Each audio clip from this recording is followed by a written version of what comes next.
రాహుల్‌కే కాదు. అదే మోడీకే కాదు. రాహుల్‌కి గూడా చెక్ పెడుతోంది మమతా బెనర్జీ. పాపం ఎప్పుడో కాంగ్రెస్‌ని ముంచేసిందక్కడ. తుడిచిపెట్టేసిందక్కడ. కమ్యూనిస్టు తుడిచిపెట్టేసిందక్కడ. అదీన్ రంజన్ చౌదరి లాంటోళ్ళు అక్కడోళ్ళే. పాపం వాళ్ళనే ముంచి పడేసింది. ఇప్పుడు లేటెస్ట్‌గా ఆహ్, ఎన్నికల ప్రచారం పక్కన మోడీ తిరుగుతున్నారు, అమిత్ షా తిరుగుతున్నారు. రాహుల్ గాంధీ తిరగాల్సుంది. ఐఎన్‌డీఏ కూటమిలో మమతా బెనర్జీ భాగస్వామి. మరి ఈళ్ళందరూ కూర్చొని ఏమైనా సీట్లు సర్దుబాటు చేసుకున్నారా? కమ్యూనిస్టులకు, కాంగ్రెస్‌కి ఏమైనా ఇచ్చిందా? ఏం లేదు. మీరు ఏ టికెట్ తీసుకోవద్దు. మీరెవడు పోటీ చేయబాకండి. మొత్తం నేను ఒక్కదాన్నే పోటీ చేస్తానంట. కాంగ్రెస్ అన్ని చోట్ల పోటీ చేస్తుంది.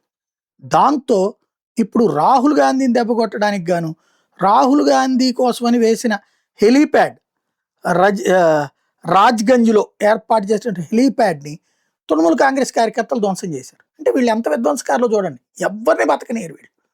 ఎవ్వడు అక్కడ రాజకీయం చేయకూడదు. ఏమి అనలేక నోరు మూసుకు కూర్చున్నది కాంగ్రెస్ పార్టీ.